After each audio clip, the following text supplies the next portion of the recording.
ताई, राम राम ताऊ। सबसे पहले तो मैं धन्यवाद करती हूँ कि हरियाणा में यहाँ पर जींद में इतना सम्मान मिलना, मैंने कभी सोचा नहीं था कि ये किसान आंदोलन होगा और किसान आंदोलन में मैं टिकरी बॉर्डर पर मेरी एक ताई को मिलूँगी जिनसे मेरा इतना प्यार पड़ जाएगा कि वो मुझे प्यार यहाँ पर खींच के लेके आएगा जींद में। पंजाब हरियाणा भाईचारे का तो हम बात करते हैं, बट आज मुझे महसूस होने लगा ये है मेरी ताई जिसका प्यार मुझे खींच के यहाँ पर आपके बीच लेके आया है। अगर इतना प्यार करने वाली ताइयाँ हों तो मैं पंजाब छोड़ के हरियाणा में भी रहने के लिए रेडी हूँ। हरियाणा पंजाब भाईचारा जिंदाबाद, हरियाणा पंजाब भाईचारा जिंदाबाद।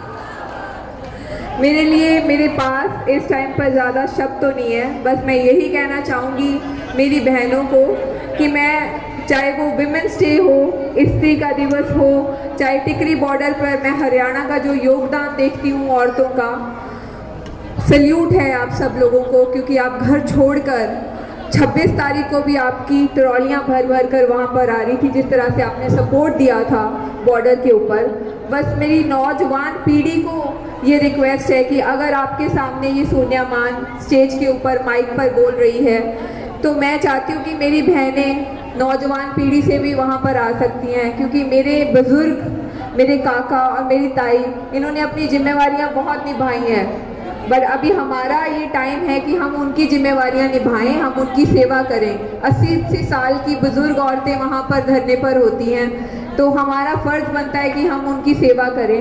अगर मैं टिकरी बॉर्डर के ऊपर एक महिलाओं के लिए माई पागो निवास बना सकती हूँ, मुझे लगता है मेरी नौजवान पीढ़ी में से मेरी बहनें भी वहाँ रहने का इंतज़ाम कर सकती हैं।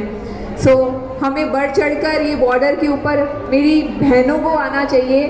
मैं पहले दिन जब बॉर्डर पर आई थी तो मेरे को लगा था कि मैं सिर्फ आऊँगी और चले जाऊँगी, पर मुझे लगा कि नहीं, अगर ये सब लोग यहाँ पर रह सकती हों तो मैं भी यहाँ पर रहूँगी। मेरे को बहुत सारी धमकियाँ आई पहले दिन से कि तुम्हें काम नहीं मिलेगा, तुम्हें फिल्मों से निकाल दिया जाएगा और बहुत सारी चीज़ें। मैं अपने पिता के बारे में भी बताना चाहती हूँ। मेरे पिता किसान आगू थे, कीर्ति किसान यूनियन लीडर थे, नौजवान भारत सभा उन्होंने शुरू की थी। मैंने उनको देखा नहीं, क्योंकि उन्होंने अपनी ज़िंदगी किसानों के लिए, मज़दूरों के लिए दे दी, उनके हकों के लिए लड़ते लड़ते वो शहीद हो गए थे। पर जाते टाइम उन्होंने मुझे एक चिट्ठी लिखी थी जिसमें उन्होंने ज़रूर लिखा था कि मेरी बच्ची, मेरे जाने के बाद भी तुमने मेरे मज़दूरों के लिए, किसानों के लिए हमेशा सच के लिए आवाज़ बुलंद करनी है, हमेशा उनके लिए लड़ना है, ना हिंदू बनना, ना मुस्लिम बनना, ना सिख बनना, हमेशा एक इंसान बनने की कोशिश करना। मैंने अपने पिता को कभी देखा तो नहीं, बट ये जो बुज़ुर्ग बैठे इनमें मैं अपना पिता देखती हूँ। मुझे लगता है कि इनकी रिस्पॉन्सिबिलिटी मेरे कंधों पर है। जब मैं टिकरी बॉर्डर पे थी तो एक बुज़ुर्ग ने आँखों में उनके नमी थी और रोते हुए मुझे गले से लगाया और मुझे बोला कि ये बिल कब वापस होंगे। तो उस दिन का वो दौर मैं भूल नहीं सकती। मैंने सोचा कि नहीं, आज के बाद मैं यहाँ पर रहूँगी और तब तक रहूँगी जब तक ये काले कानून रद्द नहीं हो जाते मोदी गवर्नमेंट से। मैंने उनको भी यही बोला था और मेरे को बहुत सारी फिल्में आई इस दौरान करने के लिए, बहुत सारा काम आया। मैंने यही बोला, मेरे बुज़ुर्गों के लिए, मेरी माँओं के लिए 100 फिल्में कुर्बान। मुझे नहीं चाहिए ऐसी फिल्में और ऐसे लोगों की फिल्में और ऐसा काम जो किसान की रिस्पेक्ट ना करता हो, हमारे अन्नदाता की रिस्पेक्ट ना करता हो। जो मान मुझे यहाँ पर मिलता है, जो सम्मान आप लोग देते हो, मैं उसका देन नहीं दे सकती, क्योंकि मैं हर एक टोल टैक्स के ऊपर जाती हूँ। जब रास्ते में कोई बुलाता है तो वहाँ पर वो मुझे चाहे जितना भी मान देते हैं, मैं कहती हूँ कि वो मान उनकी मेहनत की कमाई, उनकी मेहनत की पसीने की कमाई, उसको मैं एक फ़ोटो में मढ़ा के रखूँगी मैं अपने पास, क्योंकि उसका देन नहीं मैं दे सकती। मेरे पास सबसे बड़ी अनमोल कमाई वो है जो मुझे वहाँ से मिलती है। ये जो फूलों के हार आप लोग देते हो, ये जो पगड़ी का सम्मान देते हो, इससे बड़ी इज्जत कोई नहीं हो सकती। बस मेरी आप लोगों से यही बेनती है कि आने वाले टाइम पर जो आप इलेक्शंस देखते हो, मेरे को ज़्यादा समझ तो नहीं, जितनी समझ है मैं आप लोगों को बस इतना कहना चाहूँगी कि मैं अपना अगर पंजाब होता, अपने गांव में होती, तो ये अपना गांव और अपनी माँ समझकर, अपनी ताई समझकर, अपने बाप दादा समझकर ये बात कर रही हूँ। भूल चूक हो तो माफ़ कर देना। बस मैं इतना कहना चाहूँगी आप लोगों से कि आने वाले इलेक्शंस में प्लीज़ पहचान लेना कि आपका अपना कौन है, क्योंकि बहुत लोग आते हैं, बहुत बड़ी बड़ी बातें करते हैं। हम लोग अपनी वोट की कीमत नहीं जानते। हमें अपनी वोट की कीमत पहचाननी चाहिए कि हमें वो कीमती वोट किस इंसान को देनी चाहिए जो इंसान आपके लिए पार्लियामेंट में बात करे। आपने बहुत विश्वास कर बीजेपी वालों को वोट दी, क्या किया उन्होंने? आपके बारे में एक इस्तीफा तक नहीं दिया।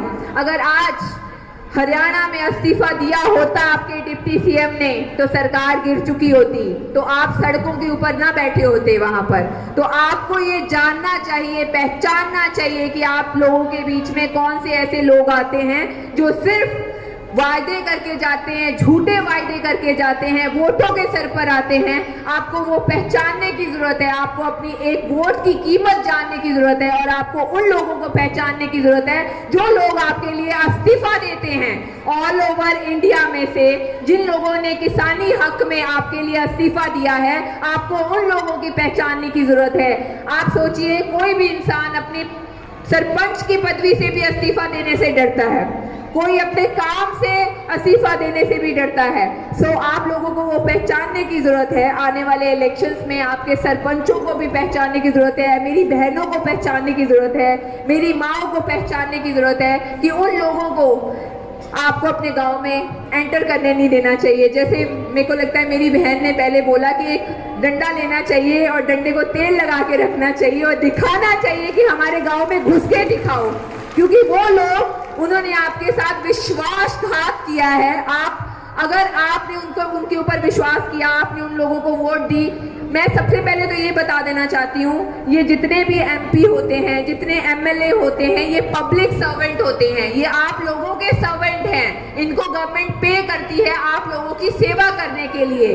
तो फिर आप लोगों को उनके पीछे नहीं जाना चाहिए, उन लोगों को आपके गांव में आना चाहिए कि आपका क्या काम करवाना चाहिए। आने वाले टाइम पर ये समझने की जरूरत है, हमें अपने बच्चों को, अपने नौजवान पीढ़ी को एजुकेट करने की, पढ़ाई लिखाई की जरूरत है कि वो ये समझें कि हम कोई भी लीडर चूज करते हैं, कोई भी लीडर को अगर वोट डालकर बनाते हैं तो वो हमारा काम करने के लिए बनाते हैं, ना कि उसको वोट देने के लिए बनाते हैं। हमें अपनी वोट की कीमत जाननी चाहिए। अपने एक पौए के पीछे या फिर एक लाइसेंस के पीछे या किसी भी चीज के लालच में कभी वोट नहीं डालनी चाहिए, नहीं तो हमारा हाल ये होगा जो आज हम टिकरी बॉर्डर पर बैठे हैं।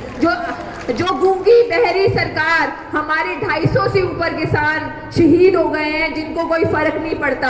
आप वही नेता देखिए, किसी गांव में किसी की डेथ होती है तो आकर अफसोस जताकर जाते हैं। आज आप बताइए, 250 से ऊपर लोग हैं जो शहीद हुए हैं बॉर्डर्स के ऊपर, किसी को फर्क पड़ रहा है, किसी को फर्क नहीं पड़ रहा। आज हमारे कितने भाई जेलों के अंदर हैं, किसी को फर्क पड़ रहा है, किसी को फर्क नहीं पड़ रहा। हम लोग बहुत जल्दी भूल जाते हैं, हमें भूलने की आदत है। मैं चाहती हूँ ये प्लीज ये वाली बातें मत भूलिएगा, ये बातें याद रखिएगा। अगर ये बातें याद रखेंगे तो ऐसी सरकार दोबारा नहीं आएगी और आप लोगों को ऐसी चीजें फेस करने के लिए नहीं मिलेंगी।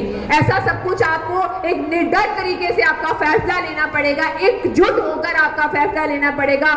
मेरी बहनों, आपको खड़े होना पड़ेगा। मैं चाहती हूँ आपके हलके में आप ऐसे लोगों को आगे लेके आए जो लोग आपके लिए लड़ाई करें, जो लोग आपके लिए आवाज उठाएं, ना कि वो लोग जो उस पदवी पर बैठ के भी आपकी बात ना करें। सो मेरे को जितनी समझ है, जितनी बातों की बात करनी थी, मैंने आपके सामने यही बातें करनी थी। बाकी नारी शक्ति जिंदाबाद, नारी शक्ति जिंदाबाद, किसान एकता जिंदाबाद।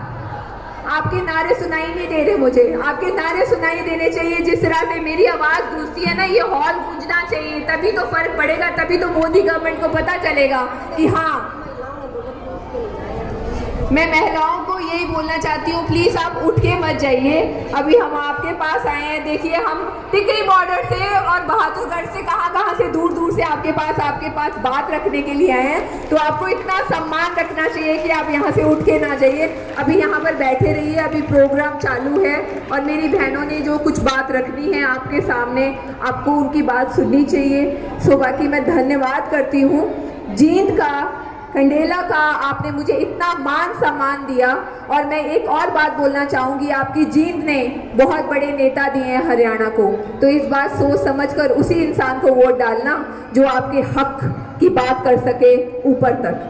बस किसान एकता जिंदाबाद।